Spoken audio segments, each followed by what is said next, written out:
Hello, hello, hello. Welcome to an emergency pod of the Always Be Testing podcast. It's Saturday, July 11th, and we are in the midst of the Phia Fiasco, trying to make sense of what's happening. Talking to none other than Ben Edelman, the lead detective on the case and probably an affiliate fraud in general. Ben, thanks for joining me. Well, it's deserved. Ben has been at the center of understanding the technical nature of affiliate fraud for over 20 years. I've had the pleasure to work with him on a number of fraud protection and fraud catching cases in my career and in his.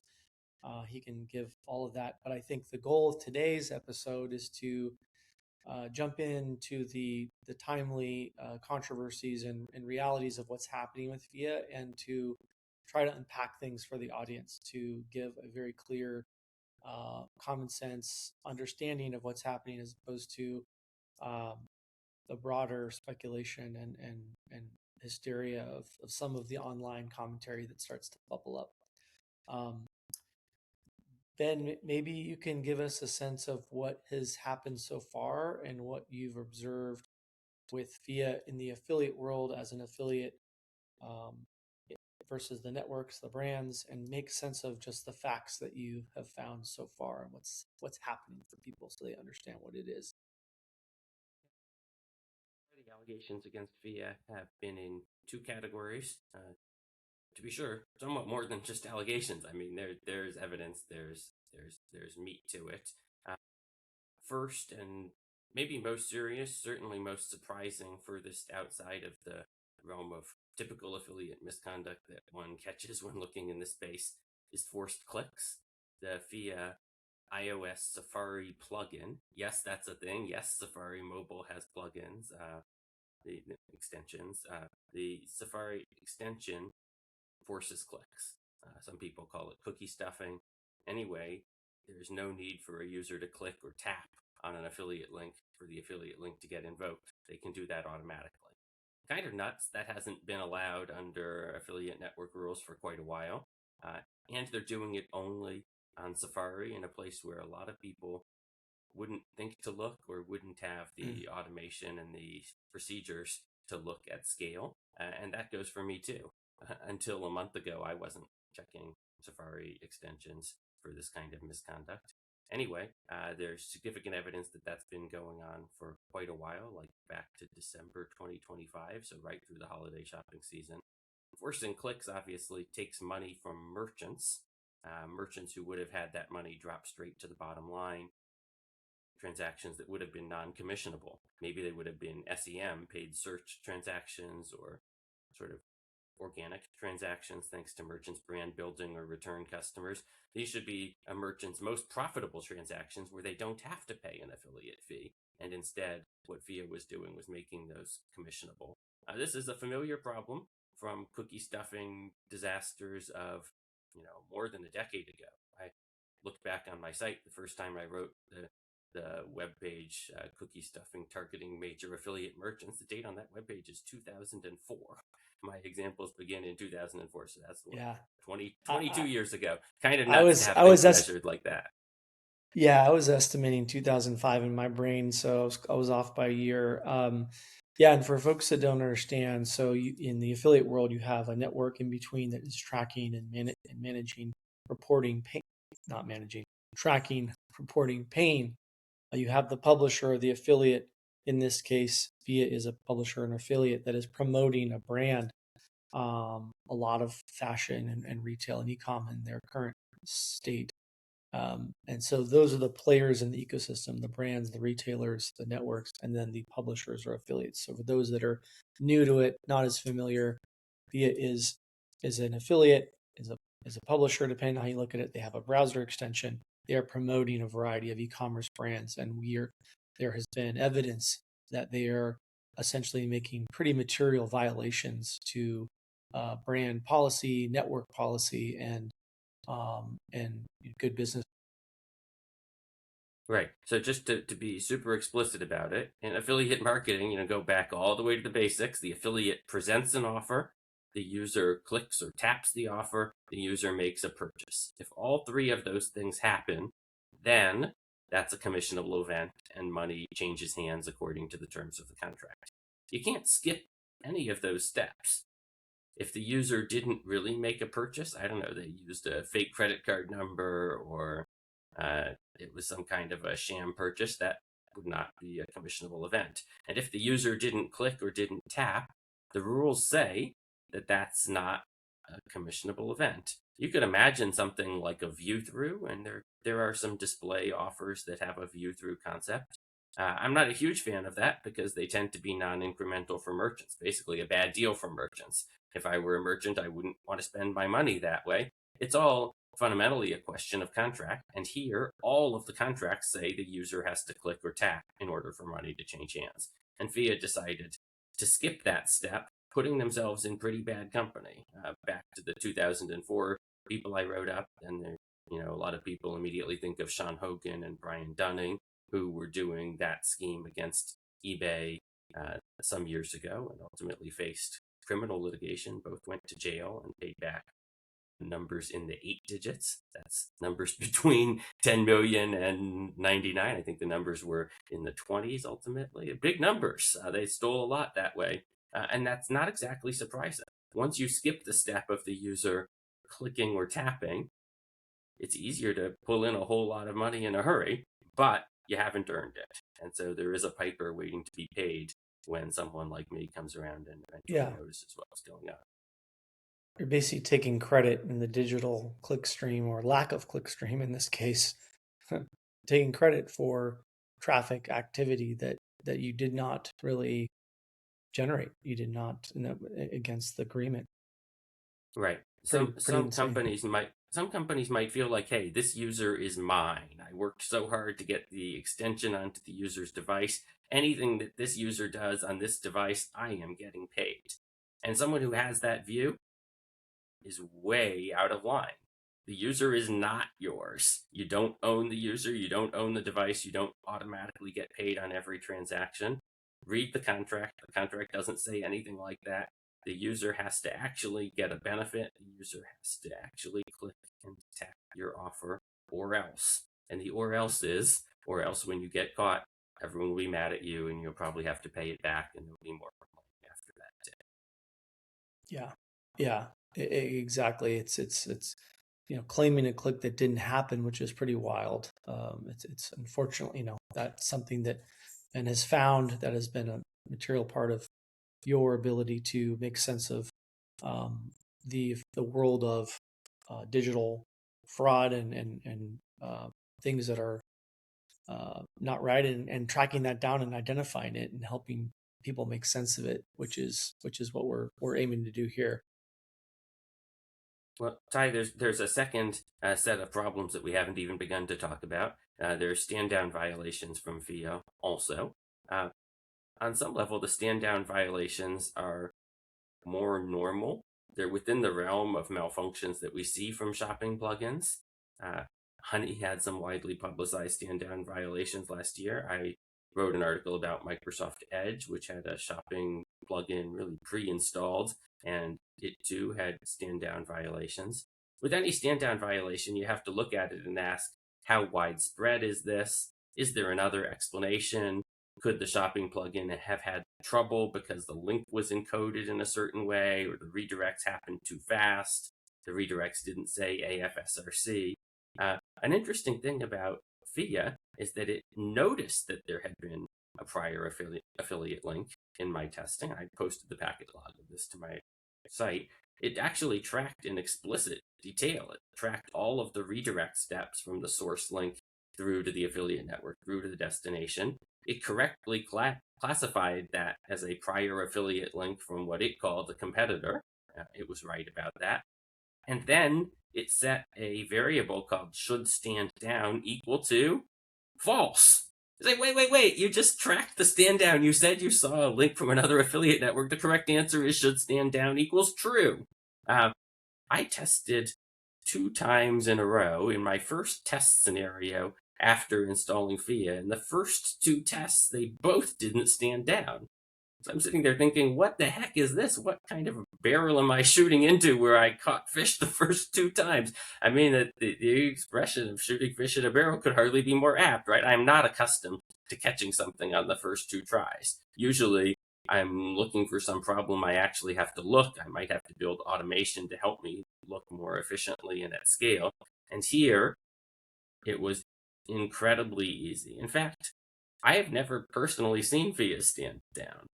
I just haven't seen that. Maybe other people have. Maybe there are scenarios where it does. There's all kinds of code pertaining to stand down, but does it ever actually activate? Does it ever do what it's supposed to do? Uh, I know there have been prior It, complaints to networks about this. Some of the complainants have been active on Twitter, have been talking about when they complained and how and what response they got.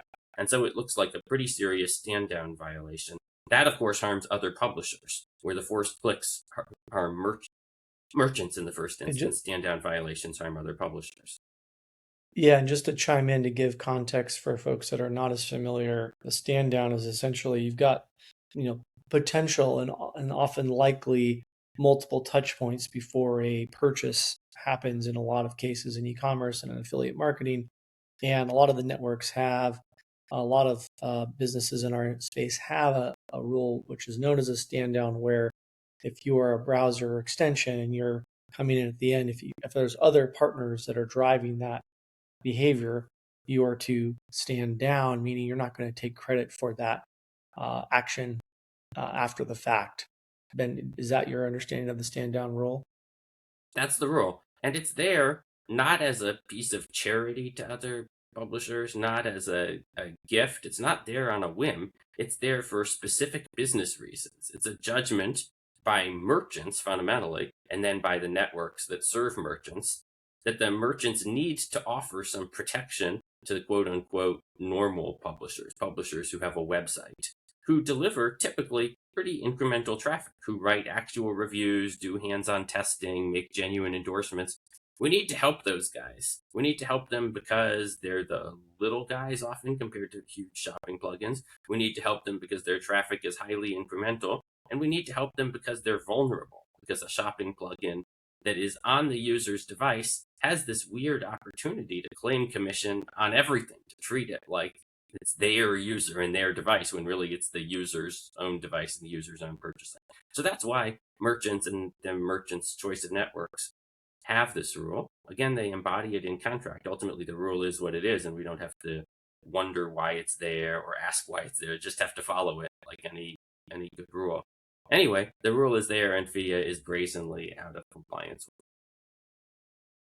Yeah, and jumping into maybe a new area of this where we've talked about this a little bit in the past, but how do you think about the intent versus the intent from accident here?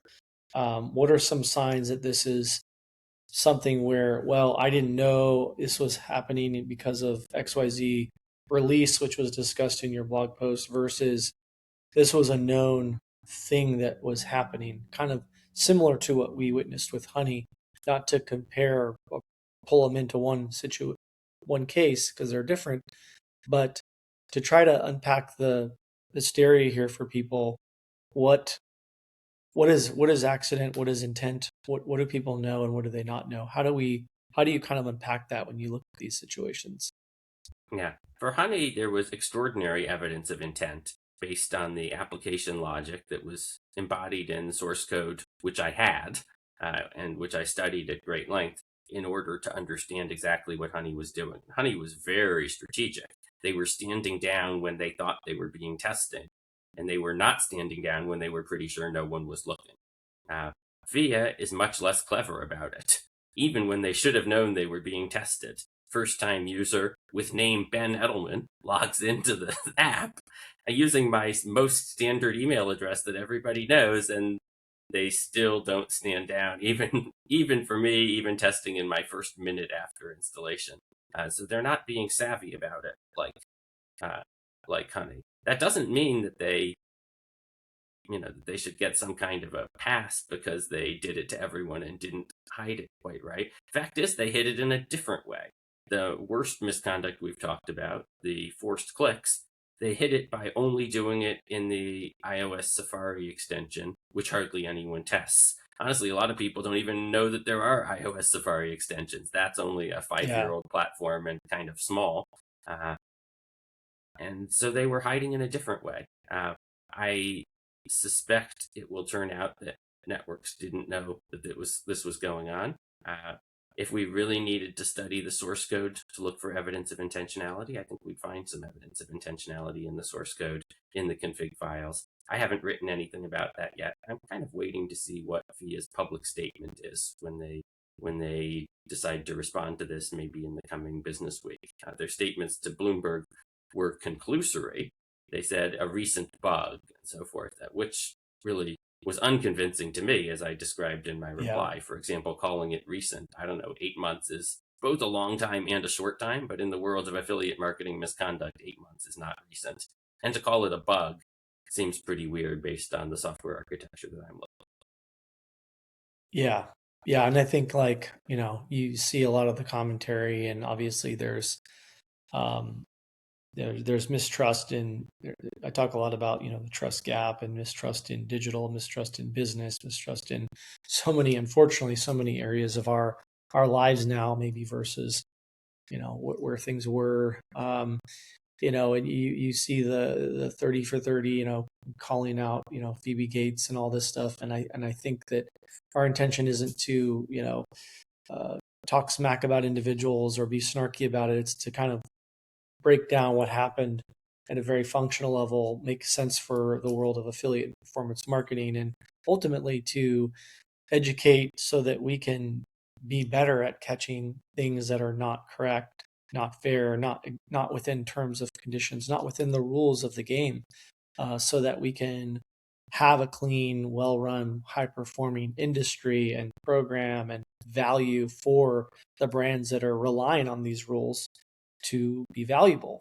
Just as like you said, there are hardworking partners who are the currency of the ecosystem who have done all this work to put pieces of value in front of a user to go, oh, I do want to get my 10% value cash back, or I do want to get a discount on this dress at, Old Navy or whatever it might be.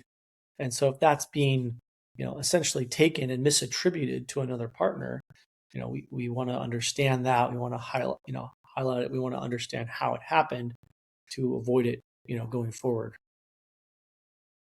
Well, I certainly agree with that.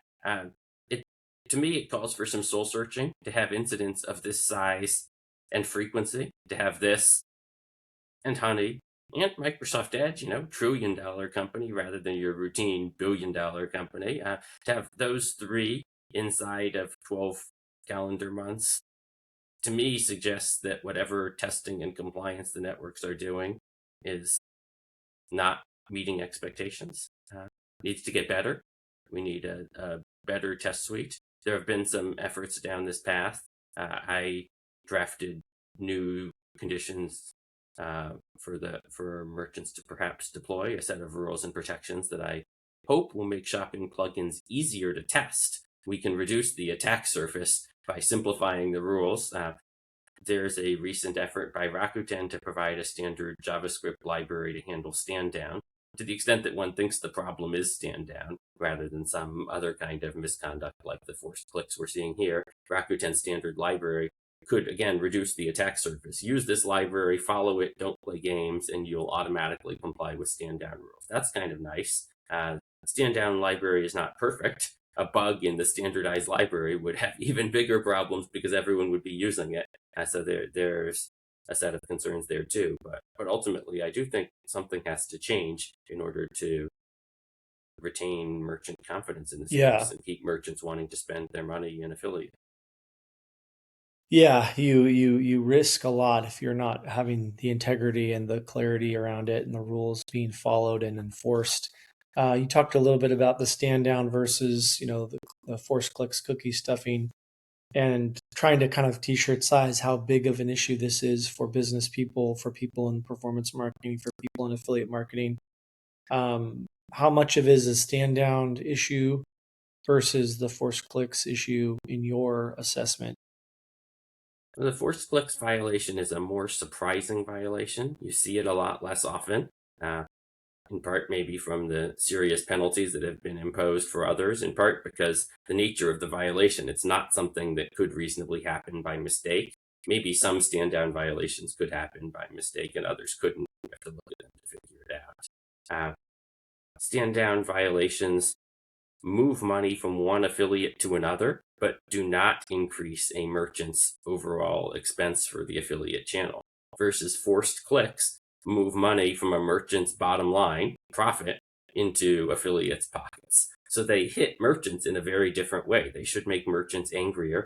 They also move a larger amount of money on a per user per device basis, because you're turning all traffic into commissionable traffic, versus stand down violations turn affiliate A's traffic into affiliate B's traffic, but don't affect commissions, well, non-commissionable transactions at all. So I do think the numbers are going to be kind of big here. On the flip side, Phia isn't as big as Honey, for example. The number of users who have Phia is smaller than the number of users who have Honey, but still pretty big. You look at the Apple App Store category rankings. They peaked, I think, in the top 20 of shopping plugins. Maybe at one point they were getting installs even faster than that. I haven't studied those numbers in great detail, but this is a shopping plugin that does have good acceptance. There's a set of users who like it or think they like it, who have been installing it. It's not exactly my demographic or yours, Ty, but some people have this, and the more users have it, obviously, the bigger the problem is for merchants. Yeah, and what do we know about the players involved that have been kind of named, or that we can share in terms of the affiliate and performance marketing ecosystem? Who else is involved in it currently that we know that we can share? Well, Unpacked announced that they have suspended Phia. I don't have a full understanding of what that means. Does that prevent them from getting paid for the recent work that they purportedly did? Suspending clearly isn't a clawback. We'd have a different word, a word like clawback, for trying to reclaim amounts previously paid. I haven't heard anything from the other networks. I imagine they're all looking at it, evaluating the evidence, seeing what they can see in their own systems, their own network quality tests, records of traffic, complaints, that kind of thing. Another thing to bear in mind for merchants is that Phia has quite a history of working as a sub-affiliate. So you don't necessarily see them in their own name in your program. You might see them in someone else's name and might not even have the word Phia anywhere in your dashboard waiting to be found, because you don't necessarily get the names of your sub-affiliates. Oh, how I hate sub-affiliates. I mean, cause a lot of problems for merchants. Anyone good should just apply directly. What are we doing here? But anyway, Phia is often in a merchant's program as a sub-affiliate, and here's a twist, which some of your team actually alerted me to, Ty. Phia can both be in a merchant's program as a sub-affiliate and as a direct relationship. And so when you find them in your program for the direct relationship, that's not necessarily all their traffic. It's not necessarily even a high fraction of their traffic. You might find it, think you found it, and actually most of their traffic is coming in a different way. Again, oh, how I hate sub-affiliates.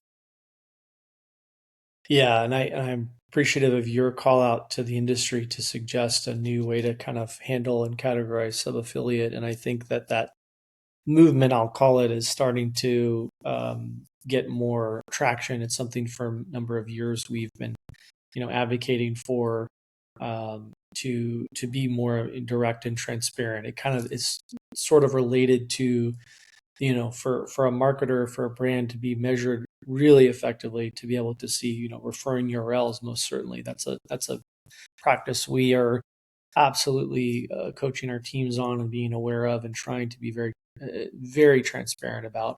This is the referring URL traffic you're getting with these types of partners that you're working with. And then even going further beyond that, being able to see, impression and exposure data, which is not something you're able to see on all network cases and all browser examples, unfortunately. It's something we would prefer to have that transparency in the future. And I think that's a big reason why we're talking about this, why we're advocating the industry. I've had some very good recent conversations with pretty high leadership at at the network level, founders, CEO, C-suite, multiple networks and multiple very reputable publishers that are involved in this case that are trying to make sense of it, and they're big believers in trying to move in that direction. But we need to see more action here as well. Yeah, I'm reminded of what eBay did on sub-affiliates. This is, again, decade plus ago. The eBay diaspora is real. eBay was very skeptical of the compliance problems that came from sub-affiliates, which were huge problems.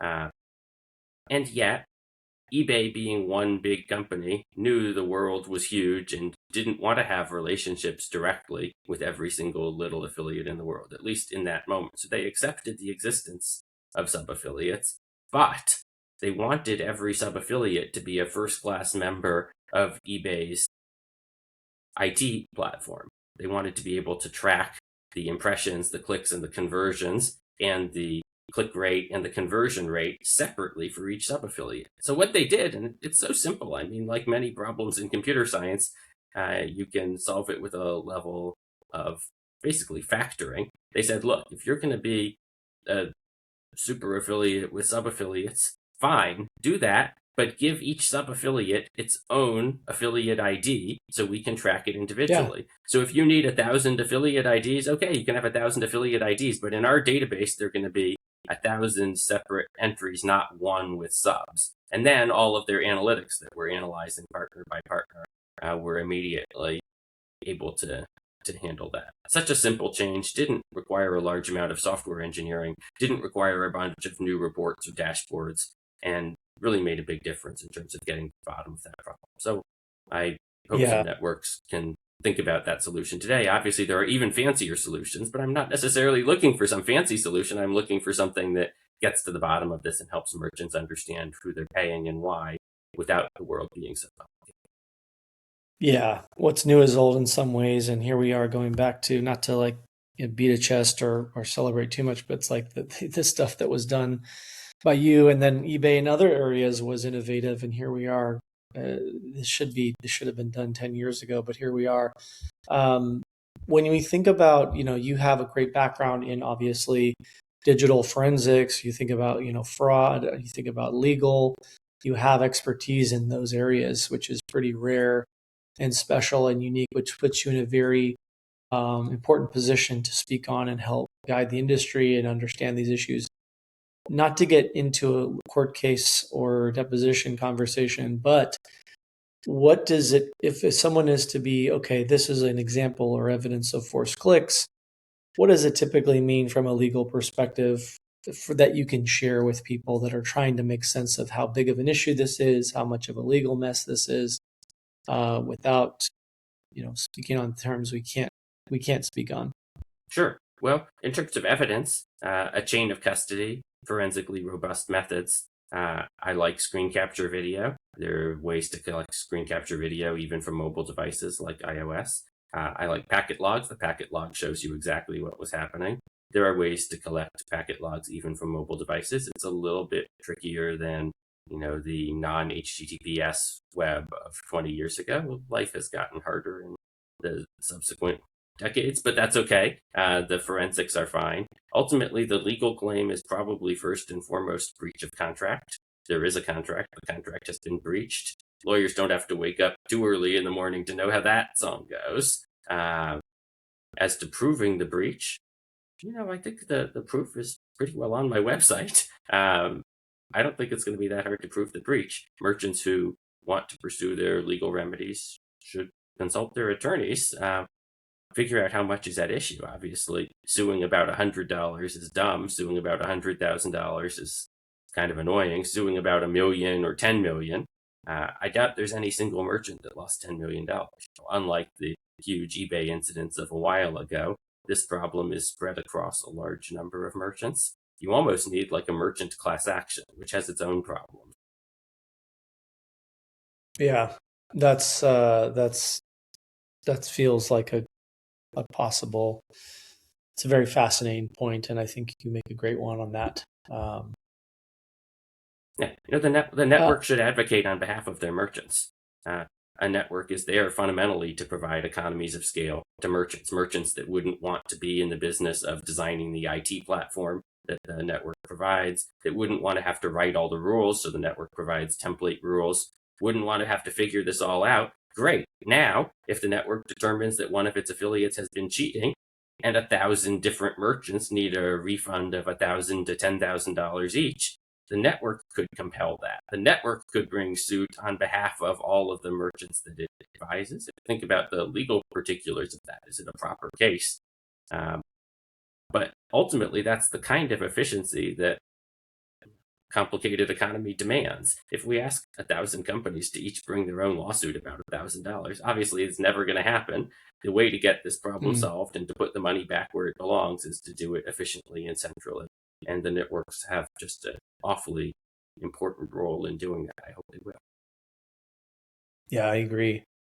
How much is this, do you think, is browser extension related?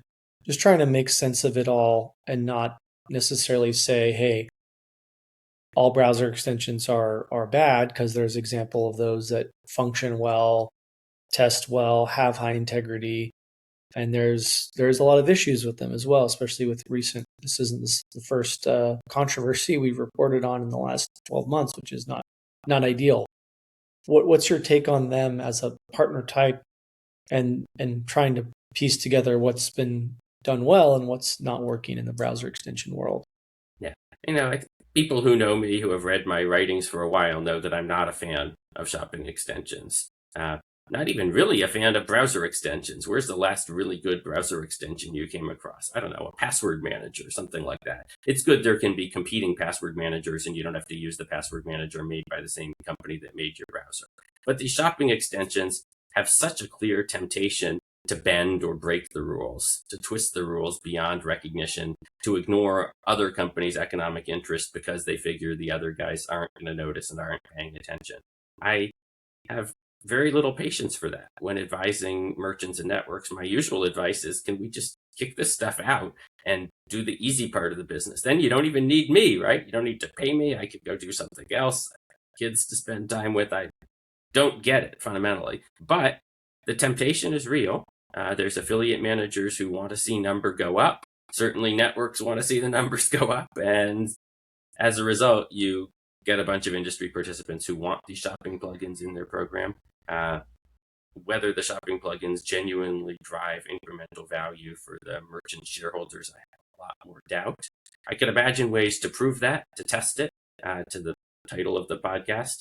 It would require some kind of randomization, right? We're going to give these users the shopping plugin and these users we don't give the shopping plugin. And that can't be endogenous. We can't let the users decide whether they're in this group or that group. We can give this percent to these users and that percent to those users. A lot of shopping plugins are not set up to give any kind of personalized offer. They have one offer. The cash back at Dell on laptops is 2% or what have you. And once you have one offer to every user, how are you ever going to test anything and measure the impact of this on that? So a lot would have to be done to really test it. I haven't seen a lot of people willing to do the work of engaging in tests like that. Without the tests, I fall back on economic theory. I fall back on intuition and hypothesis and supposition, which are all less reliable than the tests, but they all tell me to be skeptical of this stuff. Yeah, and I would say agree. There are partners, affiliates, generally, and also in the very small minority, in terms of my opinion, on browser extensions that are willing and able to test, think about holdout testing, think about incrementality, think about the needs of the brand that's paying the bills, think about the needs of the user that's trying to navigate their shopping experience, and even thinking about, to some extent, other affiliates in the space that are doing the lifting to educate and make something aware to a consumer to get credit at some point across the ecosystem. So I do think there are some good players out there. I think there are some very quality players out there. And fortunately, this isn't, widespread. It depends on how we define that. It's getting to be a problem. And I think that's why we're having this conversation. That's why you and I have done our second podcast about it, to raise awareness on it. I'm seeing, such a flurry of piling on and digital environment that we are in, which is good and bad. And so part of this is to make sense of what it is and what it isn't. I've seen a lot of falsehoods being talked about online of like, oh, it's this and it's that. And I think today you've done a good job of laying out the facts of the case candidly of like what it is and what the breach and the violation was. And so I think that gives people an opportunity to know, what are we talking about here? I think there's still, as you said, the we're in the middle of this, maybe even in the early part of this current fiasco or controversy, what you want to call it. And I think we're going to see some interesting things come out around response, around the size of the issue, and around the subsequent likely, legal or consequences part of this process. Well, I certainly agree with all of that, Ty. The online reaction had so many people saying this seems the same as honey, which is both true and not true, and a little bit frustrating for me as a person involved in both episodes. Obviously, honey was just stand down. This is stand down and forced clicks. That's kind of a big difference. Maybe it's a difference that is too subtle for some people. They're both breaches of affiliate network contracts. So, in that sense, a breach is a breach is a breach, but some breaches are worse than others. It will be interesting to see what comes next. Yeah, the forced clicks one is a big violation in my view, and I think in your view, and I think even if maybe the population of those affected was smaller, again, I don't have an exact take on it, but that could be a concerning element to it in my view. And then the iOS, only showing up on the iOS is a big one, just as there's some similarities there that you alluded to, where Honey was doing some very specific things to evade detection. This case, there was that, but in a more broader method, I think. Absolutely. Thanks for your interest in Yeah. this, Ty. Thanks for explaining it to people. Yeah, no, I'm grateful, Ben, for your continued communication, collaboration, trying to work through this with our team at Round Barn Labs, with the industry, with publishers that are looking to do the right thing and to be transparent, follow the rules, and do the good work that is promoting products for people that they care about in a way that is legitimate. And so we're hoping that this emergency pod gives people some context, some information. It's not just hand waving stuff that we see online, unfortunately, that explodes after these things happen, especially when it's involving celebrities or Bill Gates' daughter. That's not really what it's about. It's about just laying it out for everybody. Hopefully it's helpful, and ideally we move to a world, we get better at mitigating these risks, and we are highlighting what's good about our industry, which there's plenty of that. So hopefully it's helpful. Ben, thanks for joining me on a Saturday, and have a great rest of your weekend, everybody. Hopefully we'll get this out soon so you can hear it, learn from it, and take action.